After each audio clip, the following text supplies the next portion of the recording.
¿Qué tal? Muy buenos días. Mi nombre es Irving Ramírez, responsable del área de marketing del grupo Splitel. Y a nombre de Fibromex Electronics les damos la más cordial bienvenida a este webinar titulado Mediciones en redes PON, en el cual se abordarán las diferencias que existen entre los métodos de medición y particularidades de equipos entre una red PON en comparación con una red de fibra óptica tradicional.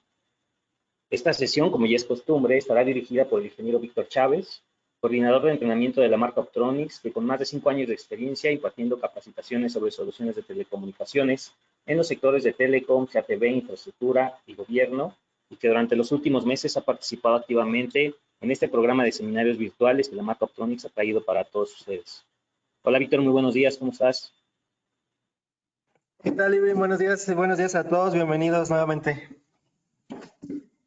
Gracias, Víctor.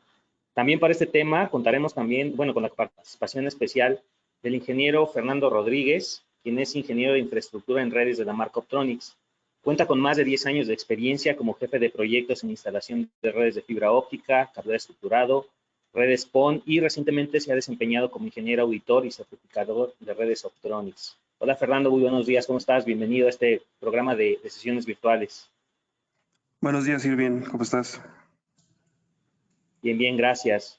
Pues bien, sin más preámbulo, los dejo con los especialistas de la marca Optronics, quienes nos compartirán sus conocimientos y experiencias en este tema tan interesante.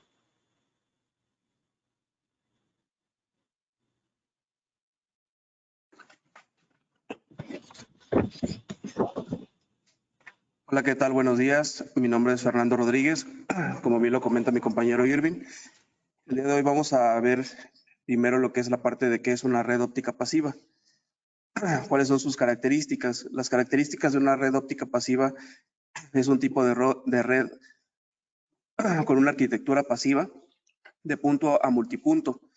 Todos los elementos que la componen son elementos pasivos desde el punto de origen hasta el punto final. Tiene un alcance de hasta 20 kilómetros para la parte de transmisión desde el punto de origen hasta los usuarios finales. Es de mayor ancho de banda, que tiene un despliegue de 2.5 GHz de enlace descendente y ascendente de 1.25 para cada uno de los usuarios. El medio de transmisión de este tipo de red óptica pasiva es únicamente por fibra óptica monomodo. Como pueden ver aquí en un esquema que se ve, tenemos lo que es la distribución de nuestra red óptica pasiva, donde va a componer de un equipo transmisor, que es el punto de origen, a todo lo que es nuestra red óptica, en la cual ya no vamos a necesitar de ningún elemento activo. O sea, esto nos hace referencia a que yo ya no necesito tener repetidores, yo ya no necesito tener ningún otro elemento en el intermedio de mi red para yo poder llegar hasta mi usuario final y tener una distancia máxima de 20 kilómetros.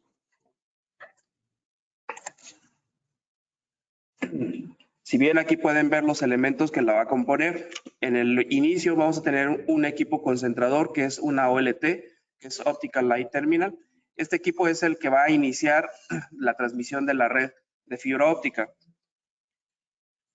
Por medio de este equipo vamos a concentrar todas las señales de nuestros carriers o todas las señales de los operadores que queramos distribuir, al igual que las señales de servidores, CATV, o sea, para lo que vayan a requerir este equipo, lo vamos a concentrar todos en este equipo OLT, para después hacer la distribución a través de sus puertos PON a todos los usuarios finales en las ONTs.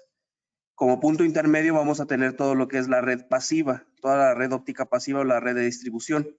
Ahí está conformada por la parte de fibras ópticas, los splitters o divisores ópticos, empalmes, conectores y demás. Pero si se dan cuenta, no tenemos ningún elemento activo en este punto intermedio. Y como punto final vamos a tener los equipos ONT, Optical Network Terminal. Estos equipos van a ser los que van a recibir la información de la OLT y estos van a tener distintas características. Poseen distintos puertos, ya sea Fast Ethernet, Gigabit Ethernet, puertos POTS para la parte de telefonía convencional, el puerto RF para la parte de CATV, dependiendo de lo que ustedes vayan a requerir, está el modelo de ONT que van a ocupar.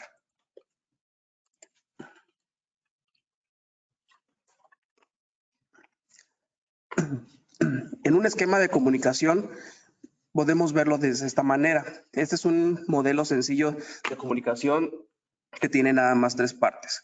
Tenemos los transmisores, el receptor y el medio. Si se pueden dar cuenta, aquí tengo en ambos extremos un transmisor que se puede entender como un convertidor de medios. El medio, estamos hablando de que es la fibra óptica. ¿Ok? Así que este es un esquema sencillo para que nosotros podamos comprender la parte de la comunicación, de que necesitamos un equipo de inicio, un equipo final, pero en este caso el medio no tiene ningún elemento activo para que pueda llegar la información. Bien, uno de los elementos principales para una red óptica pasiva, y este es el elemento principal que debemos de considerar en este tipo de soluciones, es el divisor óptico, ya que este es el que este elemento nos hace que nuestra red sea enteramente una red óptica pasiva.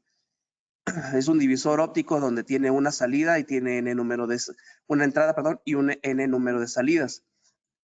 Estas salidas son salidas balanceadas. Aquí uno va a poder decidir si va a utilizar un divisor óptico de 1x2, 1x4, 1x8, 1x16, dependiendo de la distribución y del diseño que vamos a tener en nuestros diseños para una red PON, ¿correcto? Sin este elemento, créanme que no es una red óptica pasiva si no podemos ver o visualizar el divisor óptico en alguna de estas partidas. Ahora, ¿cómo funciona una red PON?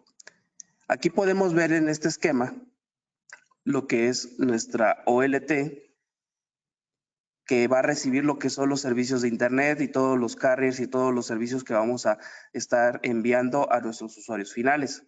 Toda la información que vamos a querer enviar a nuestro usuario final, vamos a concentrarla en los puertos de nuestra OLT.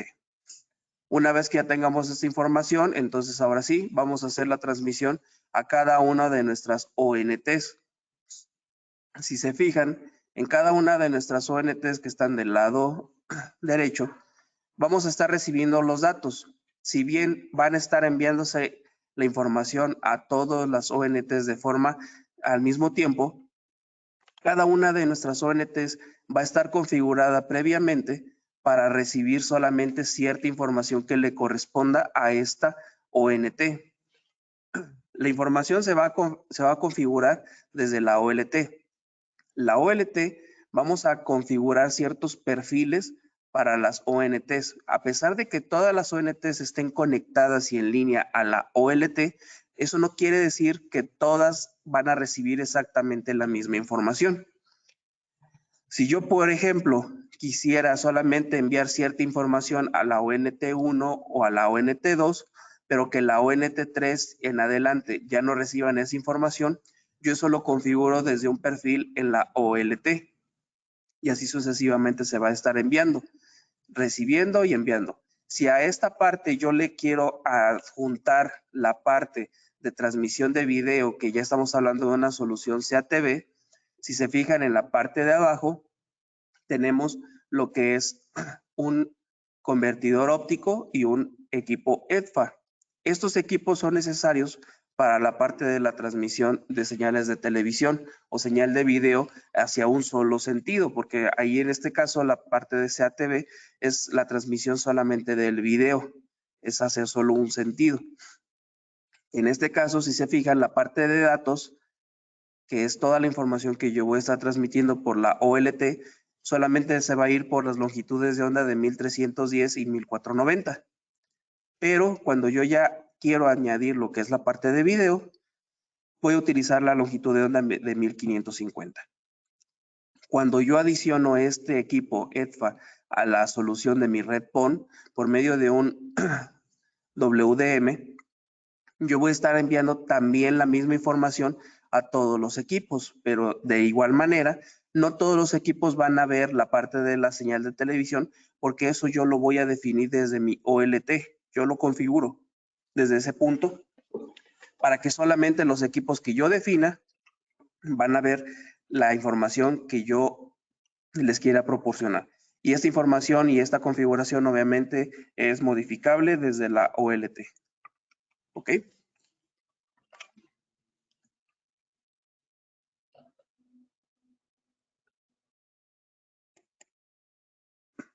Bien.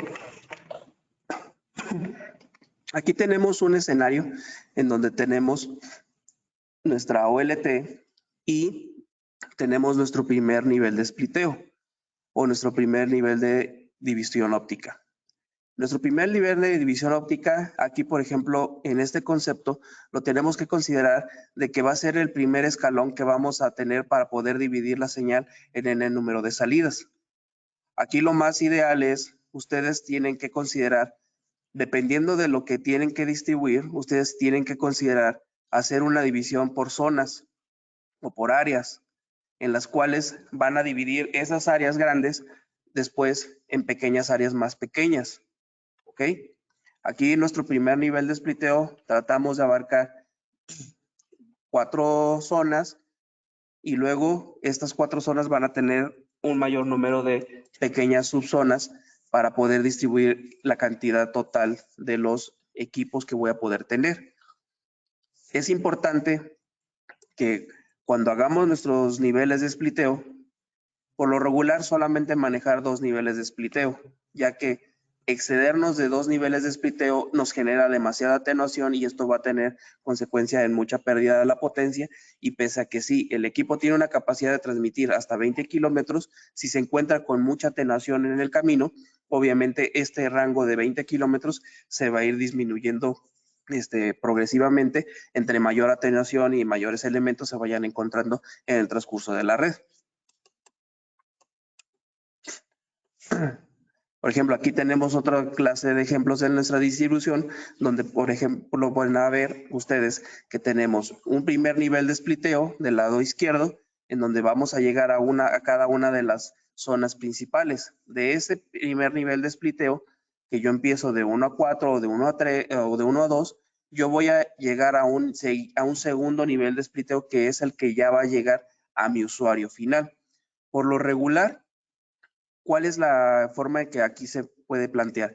Al hacer las zonas, podemos iniciar con zonas pequeñas de 1 a 4 o de 1 a 8 y ya después de ese punto hacer un segundo nivel de spliteo de 1 a 8 o de 1 a 16 para poder considerar tener 64 equipos o 64 usuarios, si ustedes lo quieren visualizar de esa manera, pero para mí son equipos, ya no son usuarios, porque hay que recordar que las ONTs pueden tener capacidad ya sea para 1 o para 4 usuarios en sus puertos Ethernet. Así que cuando yo hago esta división, yo necesito considerar que voy a tener al final la capacidad de 64 equipos. ¿Ok?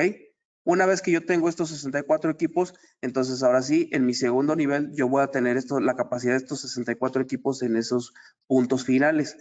¿Esto va a reducir mi cantidad de cable? Sí. ¿Esto va a reducir la capacidad de la infraestructura? También. Y al final esto me va a optimizar el poder abarcar la mayor cantidad de usuarios en cada una de las áreas que voy a estar trabajando.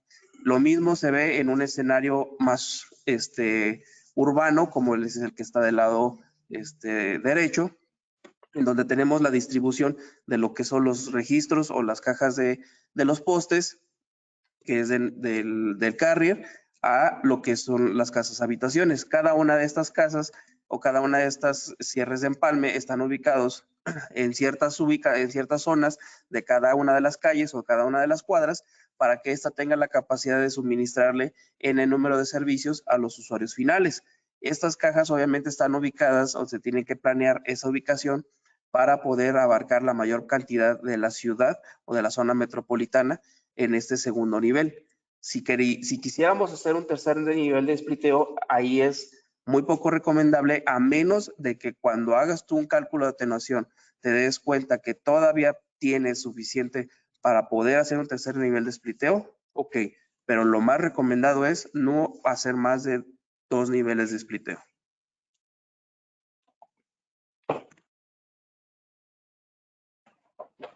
Muy bien, muchísimas gracias, ingeniero, por su aportación. El ingeniero el día de hoy nos aportó sobre el preámbulo de una red con qué elementos le intervienen, algunos consejos que nos dio para la parte del diseño.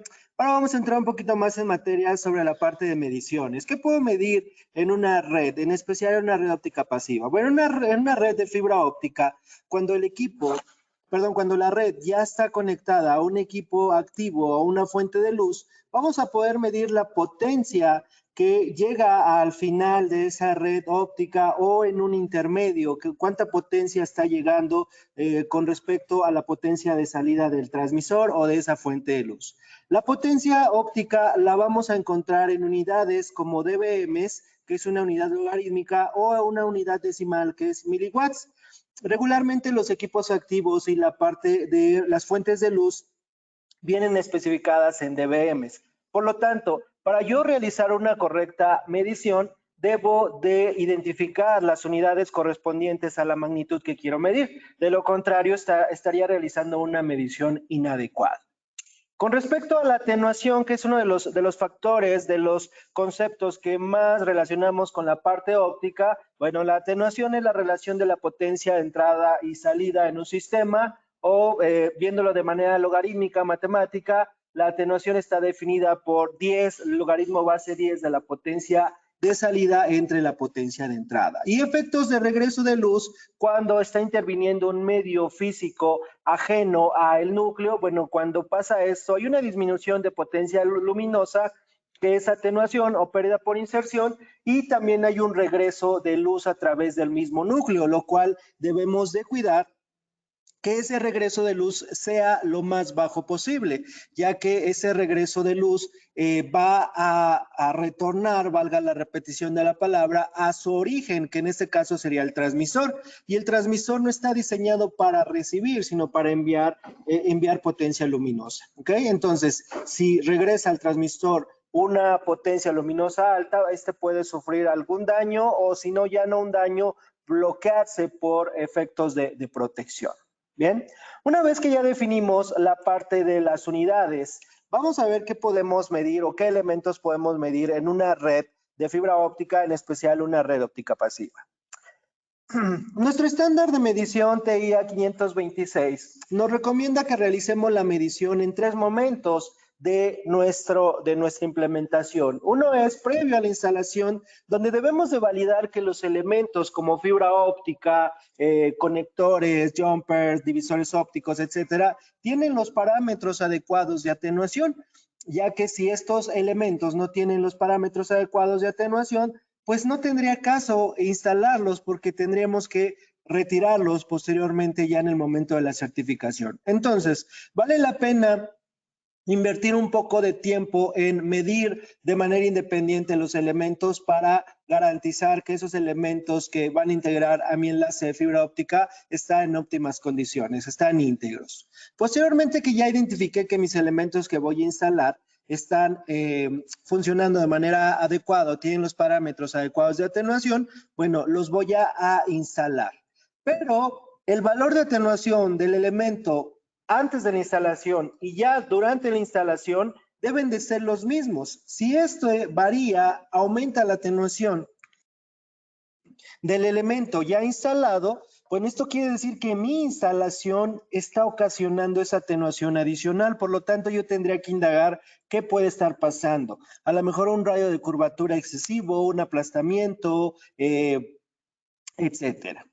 Y ya una vez que fui validando por tramo que todos los elementos conservaran esos valores aptos de atenuación, para realizar un entregable, la certificación de mi enlace de fibra óptica, debo de comprobar el funcionamiento, la atenuación que engloba todos estos elementos. ¿Ok? Entonces, en estos 3 momentos son lo que nos recomienda nuestro estándar TIA 526. Ahorita específicamente en el apartado 7A, ya que como lo mencionó el ingeniero Fernando, pues la aplicación de las redes ópticas pasivas solamente aplica a fibra óptica monomodo. Siendo así, tendría yo que validar la parte de las longitudes de onda que voy a emplear en esta aplicación. También, como previamente se mencionó, una red óptica pasiva utiliza 3 longitudes de onda para transmitir. 1310 nanómetros en el canal de subida, 1490 nanómetros en el canal de bajada, y para la transmisión de video, o que a mí me gusta llamarlo señal de televisión, para que no se confunda con el video convencional, bueno, en esta utilizamos una longitud de onda en específico que es 1550 nanómetros. Por lo tanto, a mí me interesaría saber cuál es el comportamiento durante, más bien, mediante estas 3 longitudes de onda en específico. Ok, ¿y qué debo de saber con respecto a mi red óptica pasiva? Pues uno de ellos es la atenuación del cable. La atenuación del cable de fibra óptica está descrito por un elemento que, bueno, más bien lo vamos a describir como el coeficiente de atenuación. El coeficiente de atenuación es la atenuación que tiene nuestro cable de fibra óptica por kilómetro. Este coeficiente de atenuación en algunas aplicaciones podría ser despreciable cuando la longitud del enlace es muy corta. ¿Por qué?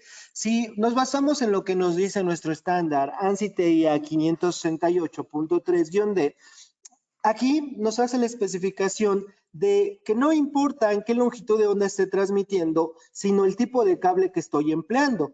Si estoy empleando un cable exterior monomodo, ese coeficiente de atenuación no debe de exceder el 0.4 dB por kilómetro.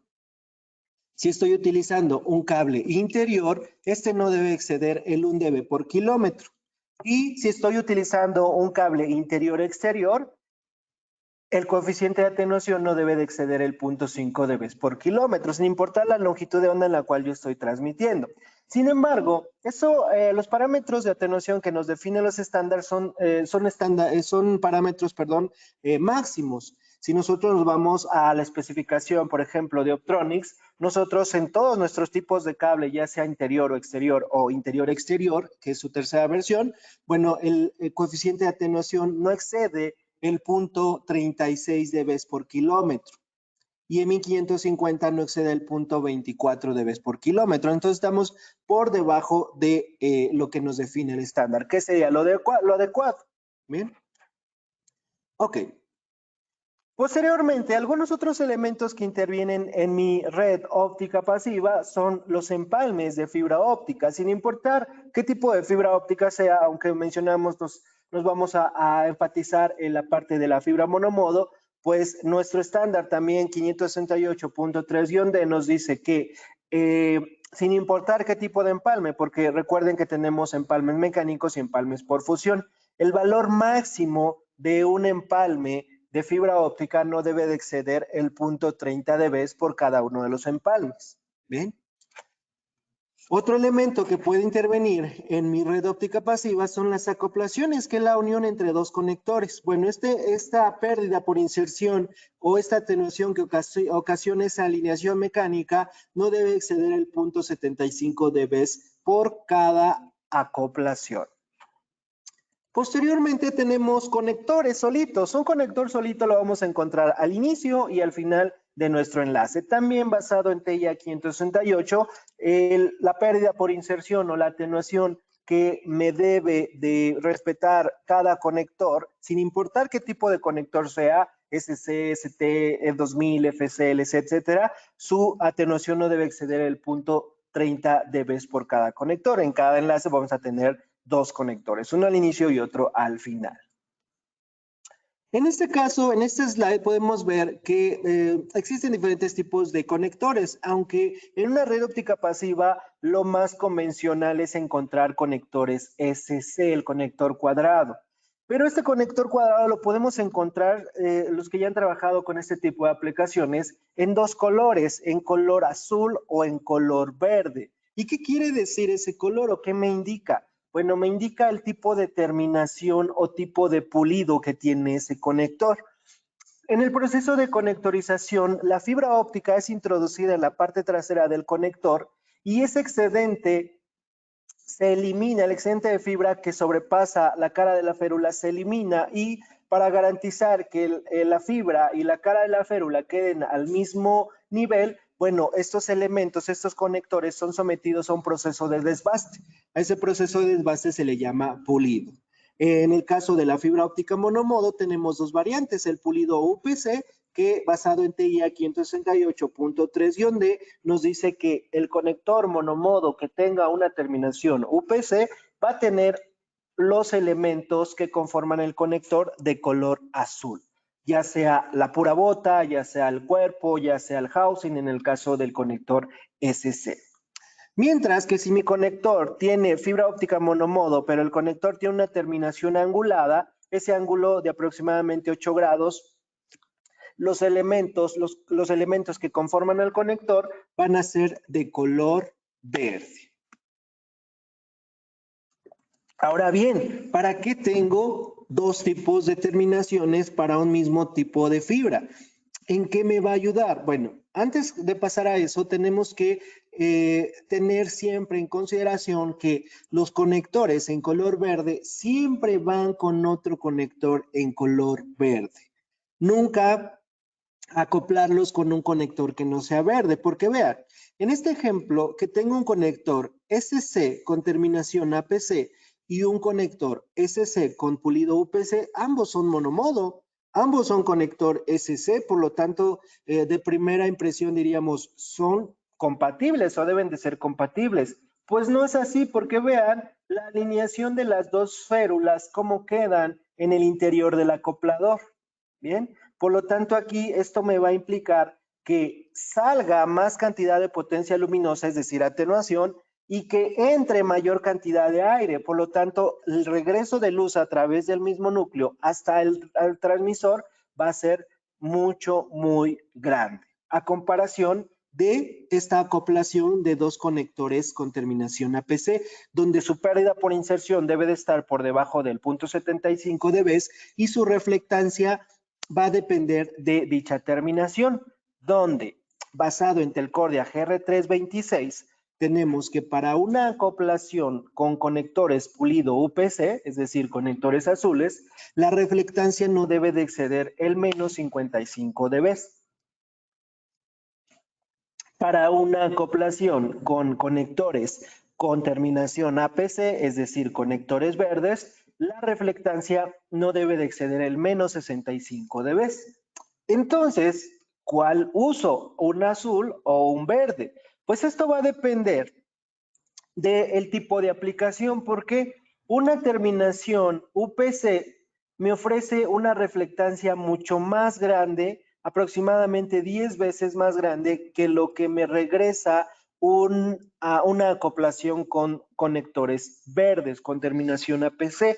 Por lo tanto, la recomendación es utilizar conectores con pulido APC cuando utilizo o cuando estoy en aplicaciones de alta potencia, como transmisión de señal de televisión. Si solamente transmito datos, bueno, solamente basta una terminación UPC, no necesito más. ¿Y por qué digo que no necesito más? Porque un conector con pulido APC es más costoso que un conector con terminación UPC. Bien, entonces vean que la parte de la medición radica también en conocer los valores máximos. Si yo no conozco los valores máximos, nunca voy a saber si mi medición es adecuada o no, si el comportamiento de el resultado de dicha medición es adecuada o no lo es. Bien. Esto también sin dejar atrás algo muy importante, que es la limpieza de los conectores. Basado en el estándar de limpieza IEC 61300-335, que nos menciona este diagrama de flujo, donde nos dice, antes de acoplar, debes de inspeccionar y limpiar. Es decir, ya sea que yo voy a acoplar entre dos conectores dentro de mi red o el conector dentro de mi equipo activo, de mi equipo de medición, bueno, primero yo voy a inspeccionar con alguna sonda microscópica, ya sea de vista directa, vista digital o con algún software paso falla. Valido si mi conector está limpio. Si mi conector está limpio, procedo a acoplar. Si mi conector no está limpio, voy a limpiar, voy a aplicar un método de limpieza, ya sea húmedo o en seco, dependiendo el tipo de suciedad. Bien. Una vez que ya apliqué limpieza, vuelvo a inspeccionar. Si mi conector quedó, ahora sí ya limpio, acoplo. Si no, repito el proceso hasta obtener un conector limpio. Más adelante vamos a ver las repercusiones que tiene o que podría tener un conector sucio y cómo se reflejan en las mediciones. ¿Bien? Ok, entonces ya tenemos la base. Ahora, ¿qué equipos de medición podría yo emplear? Bueno, existen dos tipos de mediciones. Existen mediciones de primer nivel y de segundo nivel, que también están descritos en nuestro estándar TIA 526, donde nos propone 4 métodos de medición. 3 de ellos son de primer nivel y el número 4 es de segundo nivel. Los 3 primeros métodos de medición es utilizando equipos de medición como fuentes de luz y medidores de potencia. Pero, ¿qué son estos equipos? Ok, la fuente de luz, como su nombre lo dice, es un dispositivo que nos va a proporcionar una señal óptica estable a diferentes longitudes de onda. Si mi aplicación es un GPON o un PON, bueno, pues esa fuente de luz debe de emitir a 1310 nanómetros, 1490 o 1550 nanómetros. Que este elemento en conjunto con el medidor de potencia nos va a permitir medir la potencia absoluta y calcular la pérdida o la atenuación de nuestros enlaces de fibra óptica. Recuerden que el principio de atenuación, más bien el concepto de atenuación es la diferencia entre la potencia de salida entre la potencia de entrada. En conjunto, este equipo debe de trabajar o lo podríamos utilizar para obtener la atenuación total y este equipo se llama medidor de potencia, que como su nombre lo dice, pues mide la potencia de la energía óptica que está saliendo de nuestra red óptica o de nuestro equipo activo. Un medidor de potencia regularmente tiene calibradas todas las longitudes de onda de operación, 850, 1300, 1310, 1490, 1550 o 1625 nanómetros. ¿Ok? Por lo tanto, en conjunto, fuente de luz y medidor de potencia nos van a permitir, calcular la atenuación con respecto a la diferencia de potencias. Por lo tanto, también sería importante saber cómo configurar los equipos. Muchos de nosotros podríamos pensar, no, pues depende del modelo, marca, etcétera. Pues relativamente no. Estos equipos son tan nobles, tan sencillos de utilizar, que sin importar el tipo, la marca o el modelo, vamos a configurar prácticamente lo mismo. En la fuente de luz, vamos a identificar la longitud de onda en la cual yo quiero medir. En este caso puede ser en nuestra aplicación PON 1310, 1490 o 1550 nanómetros. Posteriormente, la frecuencia de modulación. La frecuencia de modulación es cómo va a viajar ese haz de luz, ¿ok? Si va a viajar en un pulso continuo, en un pulso discontinuo, a qué velocidad.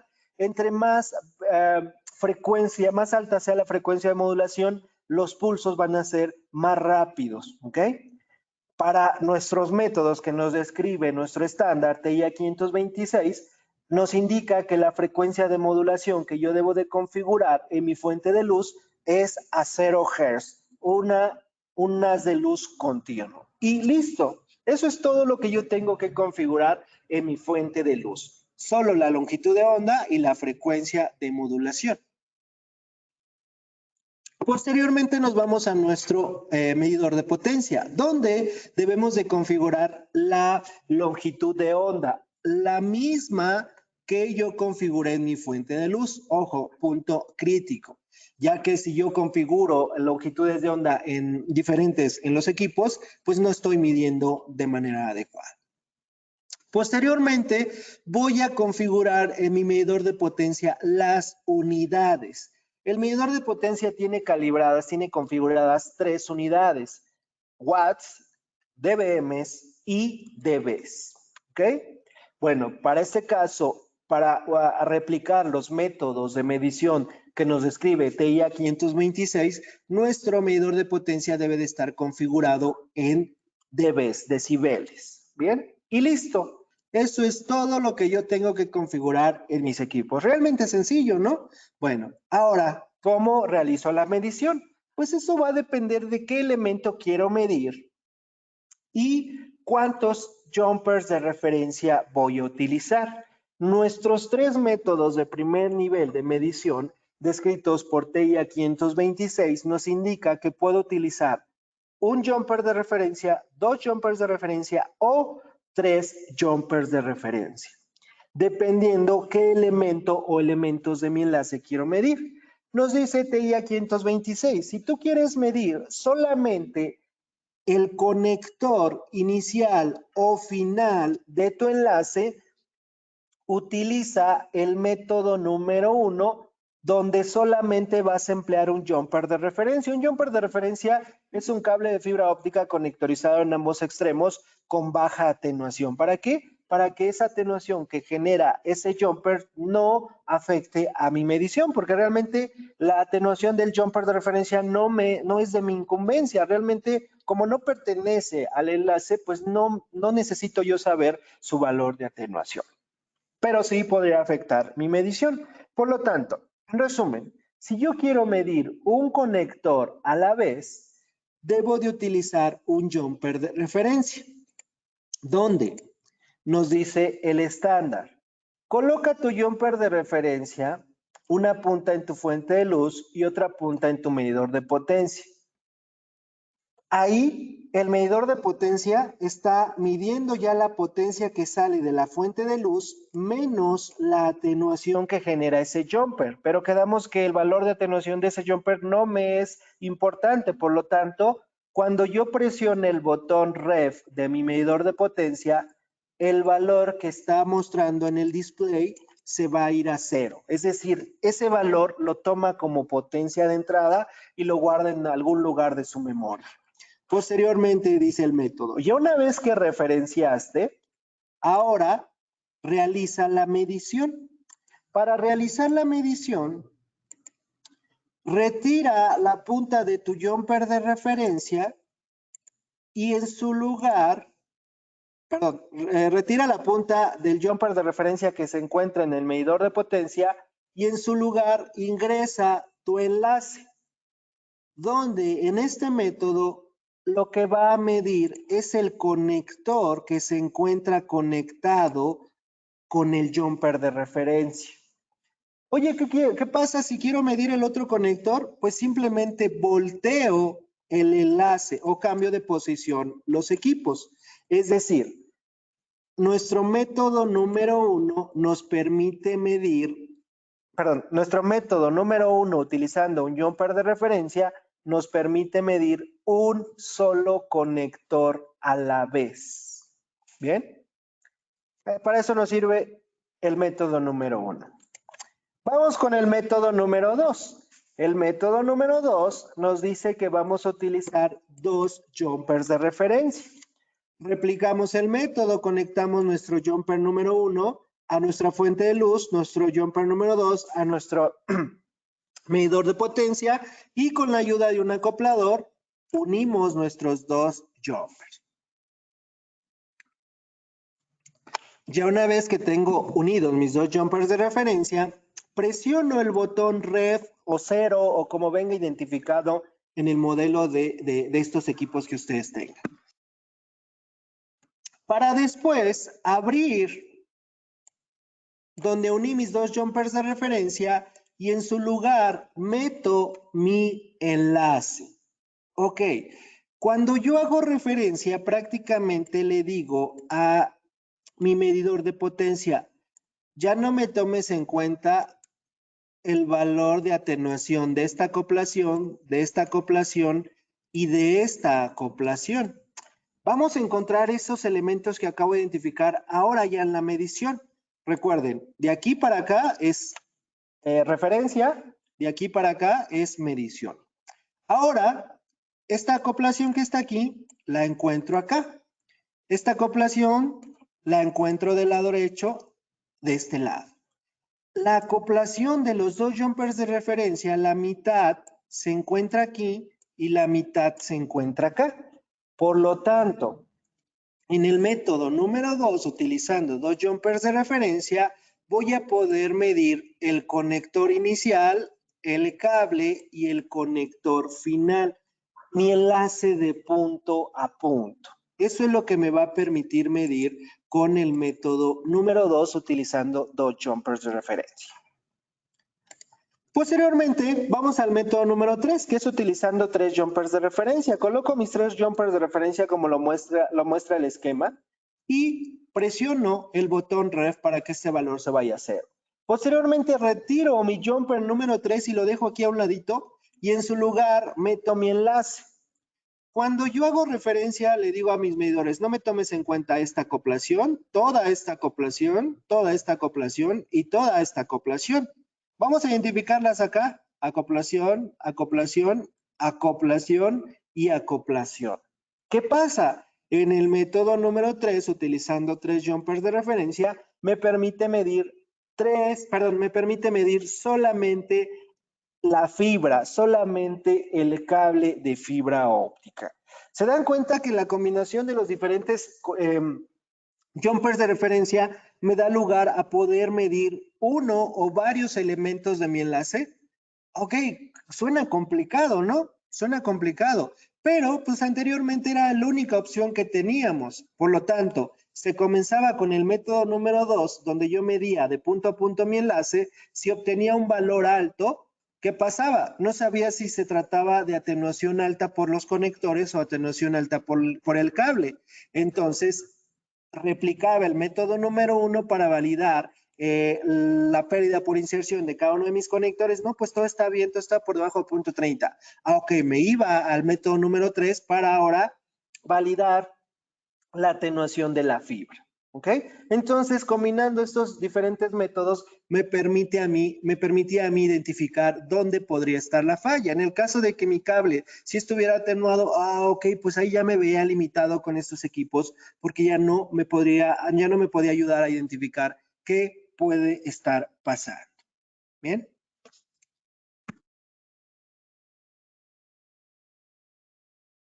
Ahora bien, vamos a orientarlo un poquito a la red SPON. En la red SPON existe otro equipo que se llama medidor de potencia para red SPON. Bien, el medidor de potencia para red SPON mide, como su nombre lo dice, potencia óptica. Regularmente viene descrito o configurado en dBms, lo cual este equipo yo lo recomiendo más para el tema mantenimiento. ¿Por qué? Porque yo lo puedo colocar y mi red puede estar funcionando, puede estar arriba, puede estar activa. Mientras que si yo utilizo medidor de potencia y fuente de luz en conjunto, bueno, para ese caso tengo que desconectar la entrada de mi divisor de la OLT y la salida de mi divisor de algunas de las ONTs para poder medir. ¿Ok? Entonces, medidor de potencia más fuente de luz, regularmente los voy a ocupar para la parte de la implementación, para entregar mi red. Ya para el tema mantenimiento, yo les recomiendo un medidor de potencia PON, el cual trae configuradas las longitudes de onda de 1310, 1490 y 1550 y mide potencia relativamente. Por lo tanto, que si mi medidor de potencia lo coloco a la salida de la OLT, la potencia que me arroje en 1490 va a ser la potencia que sale del puerto PON de mi OLT. Por lo tanto, ahí podría yo validar que en efecto esté funcionando de manera adecuada nuestro puerto PON. Sin embargo, si yo lo coloco, mi medidor de potencia PON, antes de mi ONT, lo que llegue en 1490 debe de estar cerca o ser superior a la sensibilidad o potencia de recepción de mi ONT. Si mi sensibilidad es menos 27 dBms de la ONT y a mí me llega menos 28, por ejemplo, ok, menos 28 es menor que menos 27, por lo tanto, mi ONT tal vez esa sea la causa de que no levante, de que no dé servicio, ¿ok? Entonces, vean que estos equipos yo los puedo utilizar cuando mi red está funcionando. En el caso de que yo lo conecte a la salida de la OLT, bueno, ahí tendría que desconectar tantito el enlace como tal, pero si lo coloco cercano a la ONT, pues nada más se va a ver afectada la ONT que estoy validando. Todos los demás van a estar en funcionamiento, ¿ok? Entonces vean que también parte de las mediciones, a propósito de las mediciones, va a tener réplica en el sentido de que yo identifique en qué longitudes de onda va cada enlace, cada tipo de enlace, el enlace de bajada, en el enlace de subida, que ya en la operación me va a permitir identificar o acercarme a donde se encuentra la posible falla. ¿Ven? En el caso de mediciones de primer nivel con fuente de luz y medidor de potencia, nada más para recalcar, la fuente de luz se coloca a la entrada de los divisores ópticos y el medidor de potencia en cada una de las salidas de mi divisor o de mis diferentes niveles de spliteo. Y el método número 4 que nos describe TIA 526 es la medición de segundo nivel. Esta medición de segundo nivel la tengo que realizar ya con un equipo especializado, con un reflectómetro óptico en el dominio del tiempo, con un OTDR. Con el OTDR yo puedo validar la integridad de los cables de fibra óptica, es decir, que tengan la atenuación por kilómetro que me indica el fabricante y o el estándar. Me permite validar la longitud de mi enlace, la longitud de mi enlace o la longitud a la que se encuentra cada uno de mis eventos. Puedo validar la atenuación de cada uno de los eventos y la atenuación total de mi enlace y efectos de regreso de luz como la reflectancia, que es el regreso de luz a través del mismo núcleo. ¿Okay? Esto cuando interviene un medio material diferente al del núcleo. Y la sumatoria de todas esas reflectancias lo vamos a denominar como pérdida por retorno. Todos estos factores, todos estos parámetros los puedo yo medir con un OTDR. A diferencia de los medidores de primer nivel que solamente me daba un número como tal, ¿ok? Adicionalmente, el OTDR de valores numéricos me otorga un resultado gráfico. Ese resultado gráfico se llama traza, donde en la traza yo puedo validar la recta de atenuación que me indica la longitud y atenuación de un tramo de cable, me permite validar el fin de sección o final de fibra, es decir, hasta dónde llega mi enlace. Y me permite validar los eventos que intervienen en mi enlace. ¿Pero qué es un evento? Bueno, existen dos tipos de eventos que yo puedo encontrar en una traza. Los eventos que yo puedo encontrar en una traza son los eventos reflexivos y los eventos no reflexivos. Los eventos reflexivos son aquellos que me van a generar un regreso de luz a través del mismo núcleo. Adicionalmente, una pérdida por inserción, una atenuación, lo cual se va a reflejar en mi traza con un pico de Fresnel en el caso de la reflectancia y una caída, una pendiente en el caso de atenuación. Entonces, este va a ser el comportamiento que va a tener un evento reflexivo. Mientras que un evento no reflexivo es aquel que solamente me genera una atenuación, no hay reflectancia, de ahí su nombre, ¿ok? Solamente estos comportamientos yo voy a poder identificar o va a poder identificar nuestro OTDR. Aquí la incógnita sería, ¿quiénes se clasifican como eventos reflexivos o como eventos no reflexivos? ¿Ok?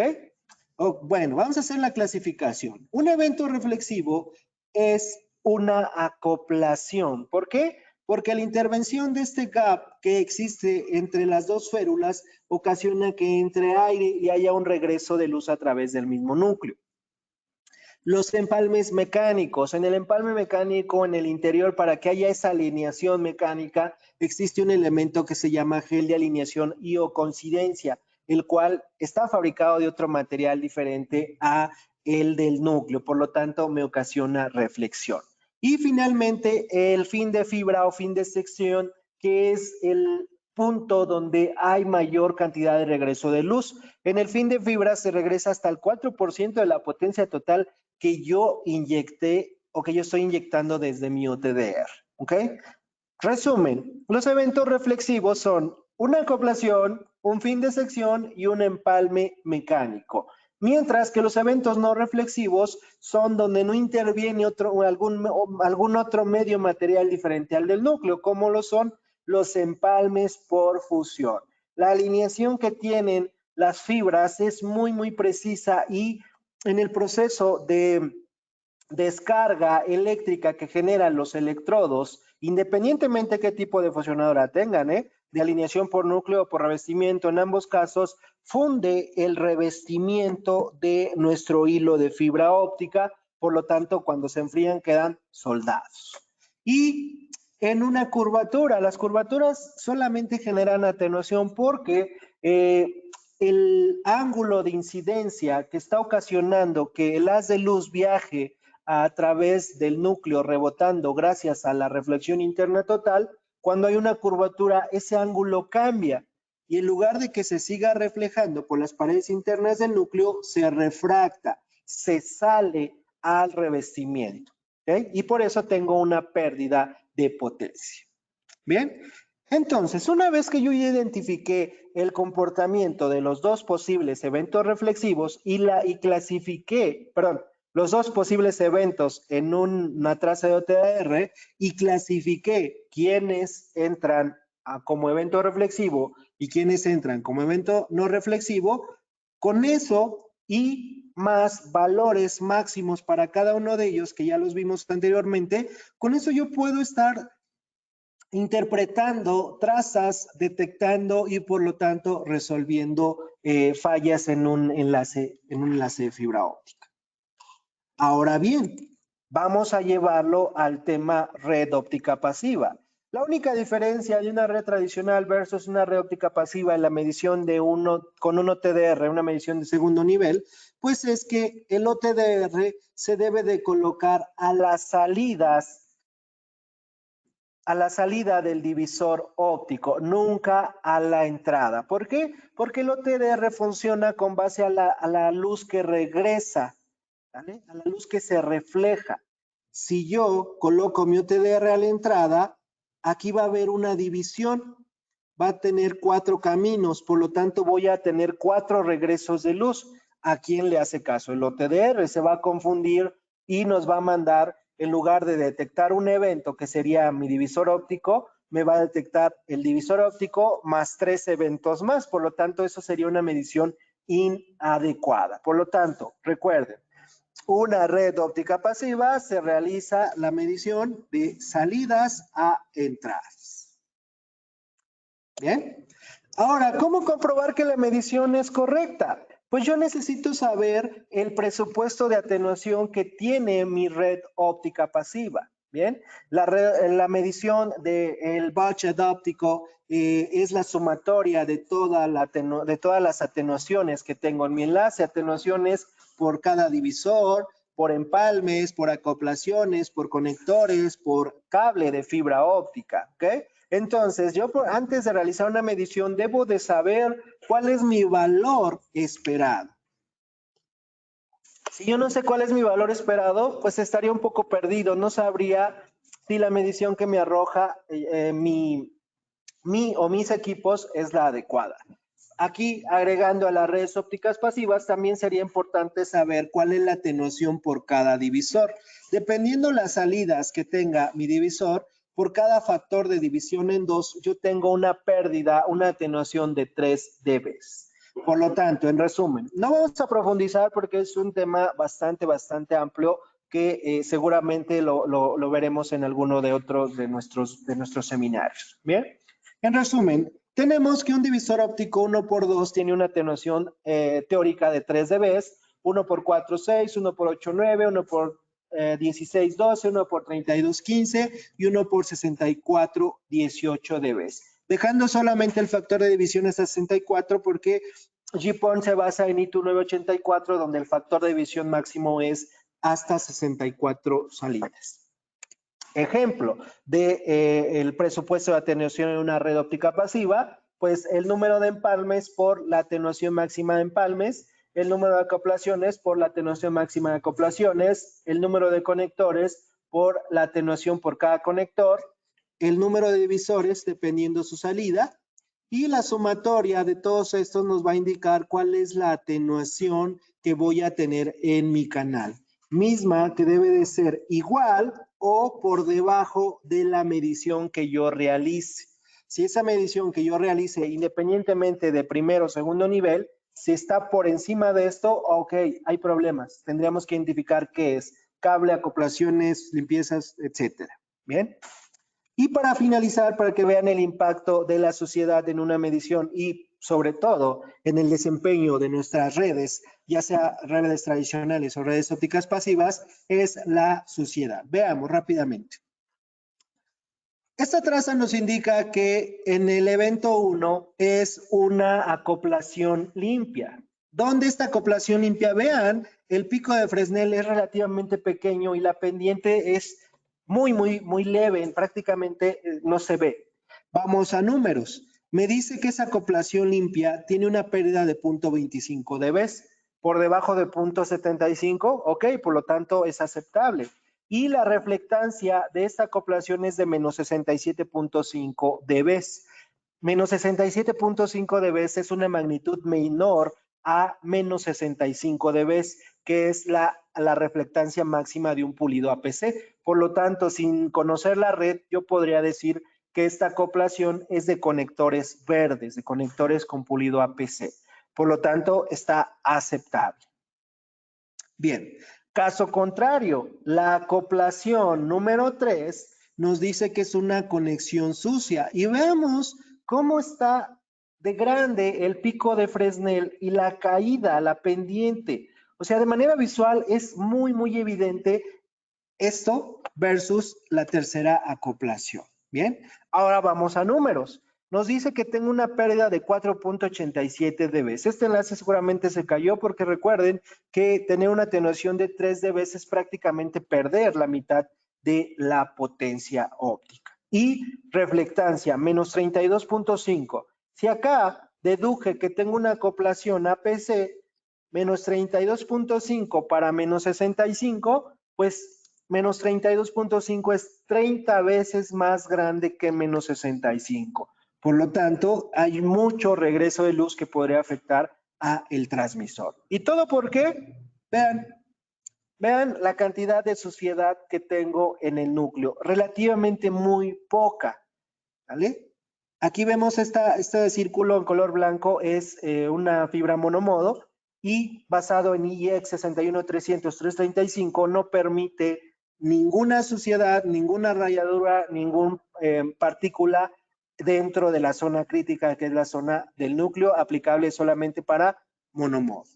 Bien, entonces, ojo con la parte de la limpieza, en efecto, la suciedad en nuestros conectores. Bien.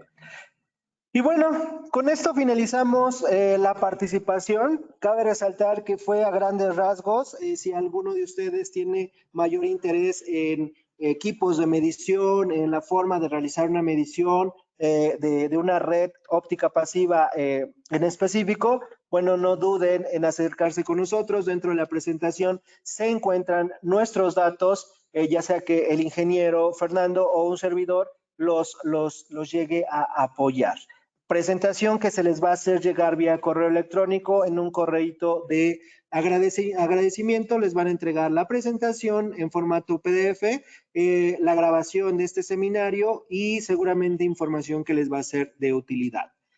En cualquier otro caso, si tienen alguna duda de algún otro tema, los invito a que visiten la página de nuestra empresa hermana Fibremex, donde en el apartado de consult técnico pueden realizar consultas de cualquier tópico con respecto a la fibra óptica y algunos de nuestros expertos los apoyarán a la brevedad posible.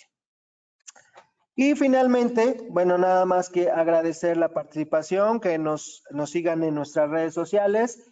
Con esto finalizamos nuestro periodo de seminarios del año 2021. Estén atentos al calendario 2022, que seguramente vamos a aportar bastantes temas que son de su interés. Al final también hay una encuesta que nos van a ayudar para saber temas que les son de relevancia. Y en ese momento abro la sesión de preguntas y respuestas. No sé si tengamos preguntas en el chat. No sé si alguien me puede ayudar, por favor. Claro que sí, Vic. Por aquí Samuel Alexander nos pregunta que si con un módulo C++ es posible colocar 3 niveles de splitter.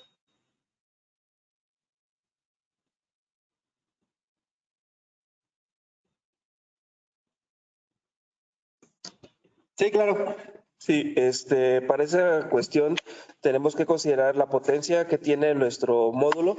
Pues, es lo que les comentaba al inicio. O sea, tiene que hacer el cálculo de atenuación para ver cuánto es lo que van a tener en ese enlace para ese usuario, para ese tercer nivel de spliteo. Si haciendo esto ustedes ven la sensitividad de su equipo ONT con su módulo POM, ya sea C++, tiene una potencia determinada, una potencia mínima y una potencia máxima. Si al hacer ese cálculo con ese tercer nivel de spliteo estás dentro de los parámetros que este equipo acepta para poder funcionar correctamente, se puede hacer. De lo contrario, si estás muy cerca de los mínimos, entonces ahí mantente en el segundo nivel de splitter. Ok, perfecto. Por acá Fernando Morales nos dice, entiendo que el pulido APC es más óptimo para las reflexiones, pero ¿por qué los módulos de TX GPON tenemos pulidos rectos UPC-PC? Es que cada uno de los pulidos nos ofrece un desempeño en específico. Todo radica en la cantidad de potencia que se le inyecte a nuestro enlace. Realmente, por ejemplo, en aplicaciones de televisión, de señal de televisión, ahí agregamos otro elemento que es un amplificador dopado de Erbium, que es un EDFA. ¿Ok? Bueno, ahí regularmente se hace la transición de un pulido UPC a un pulido APC.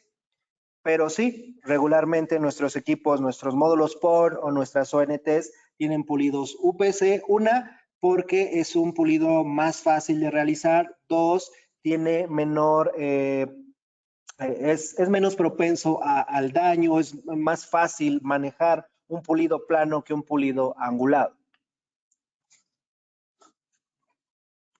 Ok, muy bien, gracias, Vic. Por acá también Alfonso Molina nos dice, ¿en qué influyen los hertz en el generador de potencia? Ok. El medidor de potencia va a medir la potencia óptica, valga la repetición de la palabra, dependiendo en qué longitud de onda lo mandes y cómo mandes ese pulso de luz. ¿Ok?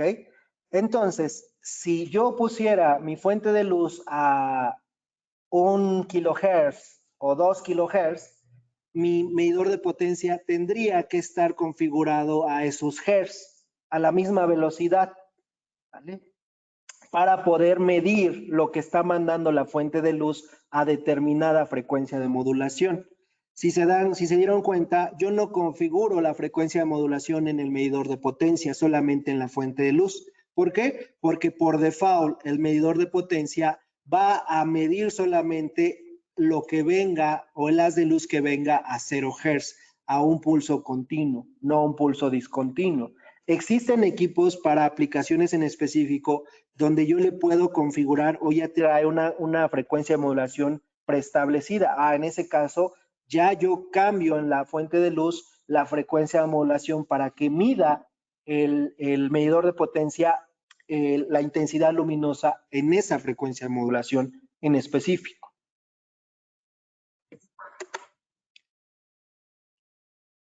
Perfecto, muchísimas gracias. Por acá Elvis Chirinos nos pregunta, en caso de que exista una unión de dos fibras monomodo 50 y 62.5, ¿es reflexivo o no reflexivo? Ok, ahí creo que hay una poca de confusión. La fibra óptica monomodo tiene un tamaño de núcleo de 9 micras. De manera genérica, tenemos un tamaño de 8 a 10 micras, pero lo estandarizamos a 9 micras. La fibra óptica que tiene un tamaño de 50 micras o 62 micras es la fibra óptica multimodo, donde la multimodo está fuera de este tipo de aplicaciones. La unión como tal, por fusión, eso sería un evento no reflexivo si es la unión por medio de un empalme mecánico, ahí sería un evento reflexivo. No sé si se referían a eso. Gracias, Víctor. También por acá Ernesto Jiménez nos dice, ¿todos los módulos de OTDR pueden hacer la medición después de los splitters? Sí, los OTRs convencionales, vamos a llamarlo así. ¿Por qué convencionales? Los OTRs convencionales tienen configuradas las longitudes de onda base, que para monomodo es 1310 y 1550. ¿Ok? Si recuerdan, en la presentación vimos que aquí interviene otra longitud de onda que es 1490. ¿Ok? Bueno, si yo mido la atenuación en 1310 y en 1490 y los parámetros de atenuación están ok, pues seguramente lo van a estar en 1490, porque 1490 tiene atenuación menor a 1550 y un poco mayor a 1310. ¿Vale? Entonces yo puedo hacer el uso de un OTDR convencional para medir en esas longitudes de onda, solamente 1310 y 1490. Si su cliente, si su trabajo es muy estricto, pueden comprar un equipo PON, un OTDR PON, que tenga longitudes de onda grabadas 1310, 1490 y 1550. ¿Ok? Entonces, sí, prácticamente todos los OTRs, mientras sea monomodo, van a poder realizar esa medición. O sea, nada más que hay que recalcar que a lo mejor han tenido problemas, pero no siempre es por el OTDR. Tienen que ver algunos otros parámetros como rango dinámico, como ancho de pulso, etcétera, que son temas un poquito más complicados y todo va con base a las características de la red, longitud, cantidad de niveles de spliteo, etcétera.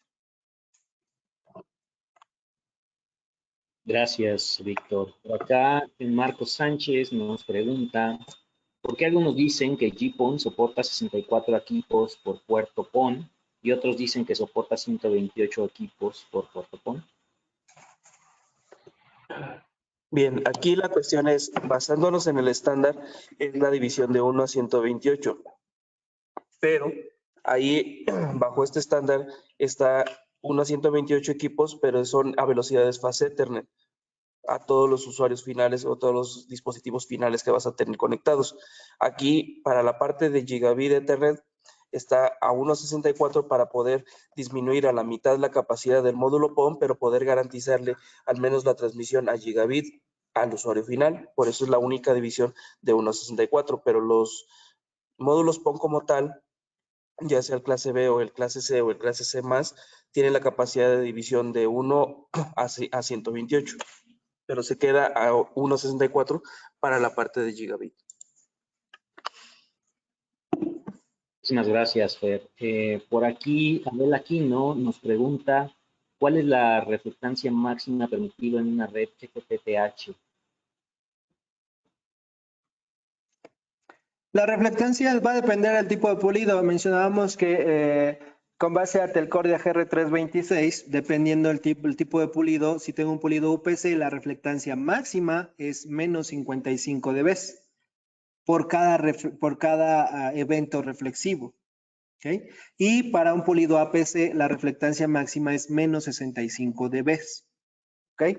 Ahí tal vez a lo que nos referamos es la parte de la pérdida por retorno, que la pérdida por retorno es la sumatoria de todas esas reflectancias, pero recuerden que también la reflectancia es un parámetro logarítmico, por lo tanto, no vamos a sumar menos 55, menos 55, menos 55, sino realmente la sumatoria de todas las reflectancias va a oscilar dependiendo del tipo de pulido. Si es un UPC, va a oscilar el ORL en 55 dB y si es APC, 65 dB. Pero todo depende del tipo de pulido que tengo en mis conectores. Perfecto, Víctor. Vamos a dar otras dos preguntitas más. Por aquí Jesús Alvarado nos pregunta que para una aplicación donde es muy importante la confiabilidad y calidad del enlace, ¿qué tipo de pulido es recomendable? Nuevamente, La única recomendación que yo haría es, si utilizo, mi aplicación es de alta potencia, es decir, señal de televisión, ahí ocupen pulido APC, conectores verdes. Si solamente van a transmitir datos, voz sobre IP, video de cámaras de videovigilancia, solamente datos con un pulido UPC es más que suficiente. ¿Okay? Todo va a radicar en que si aumenta la reflectancia, no se va a deber tanto al tipo de conector, sino al cuidado que se tenga. Ahí es donde entra la suciedad, que estén bien acoplados los conectores, etcétera.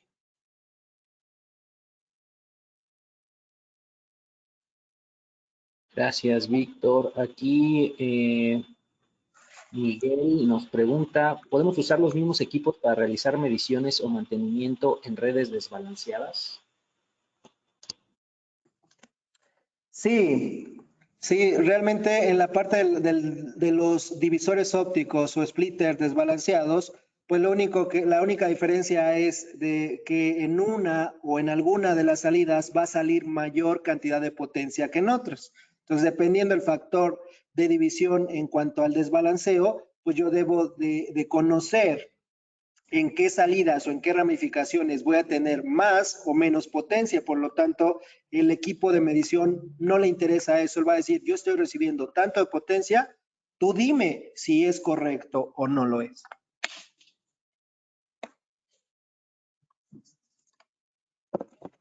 Pues bueno, tenemos aquí ya, tenemos muchas preguntas que digo, por el tiempo vamos a tratar de responderlas personalmente. No me queda más que agradecer a Víctor y a Fernando por el tiempo y por compartirnos todo este conocimiento y experiencias. Y como bien lo mencionaba Víctor hace unos momentos, vamos a enviarles la presentación de esta sesión, el link o el enlace para que puedan retomar nuevamente este video online y también les agradeceríamos, como bien mencionaba Víctor, ahí ayudarnos a contestar la encuesta post-webinar para poder atender temas muy particulares que les gustaría que revisáramos a través de este calendario de sesiones virtuales para el siguiente año. Y pues bueno, a nombre de Fibremex Septronics, les agradecemos a todos ustedes su participación y manténganse en contacto por todos estos contenidos que próximamente estaremos compartiendo con todos ustedes. Muchísimas gracias. Gracias a todos. Hasta luego. Excelente tarde.